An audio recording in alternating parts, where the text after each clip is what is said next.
Hello friends, welcome all. Karthika మాసం రెండో రోజు ఒక చిన్న కథ విందాం రండి. ఒకప్పుడు ఒక బ్రాహ్మణుడు ఉండేవాడు. అతను చాలా పాపకార్యాలు చేసినవాడు. దాన ధర్మాలు చేయకపోవడం, పితృకార్యాలు విస్మరించడం, దేవతార్చనలు చేయకపోవడం వంటివి చేసేవాడు. వృద్ధాప్యంలో అతడు తీవ్ర రోగాలతో బాధపడ్డాడు. మరణ సమయాన అతనికి యమదూతలు ప్రత్యక్షమయ్యారు. భయంతో అతడు విలపిస్తూ, "ఓ శివ, నన్ను కాపాడు" అని ప్రాధేయపడ్డాడు. ఆ సమయంలో అది కార్తీక మాస కాలం కావడంతో సమీపంలో ఒక భక్తుడు దీపదానం చేస్తున్నాడు. ఆ దీపజ్యోతి కాంతి బ్రాహ్మణుడి గదిలోకి చేరింది.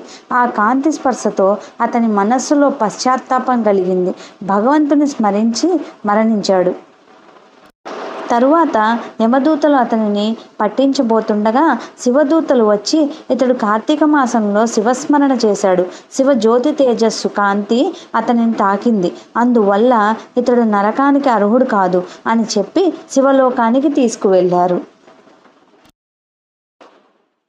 ఫలితం: కార్తీక మాసంలో ఒక్క దీపమైనా వెలిగించినా, భగవంతుని స్మరించినా పాపాలు నశించి మోక్షం లభిస్తుంది. ఈరోజు శివుడికి దీపారాధన చేసి ఓం నమ శివాయ అని జపం చేయాలి. సో ఇది ఫ్రెండ్స్, కార్తీక మాసం రెండో రోజు చిన్న కథ. ఈ కథ వల్ల మనం దీపం యొక్క ఫలితం, దీపదానం యొక్క ఫలితం, శివనామస్మరణ ఫలితం తెలుసుకున్నాం. ఇంకో కథతో రేపు మళ్ళీ కలుసుకుందాం.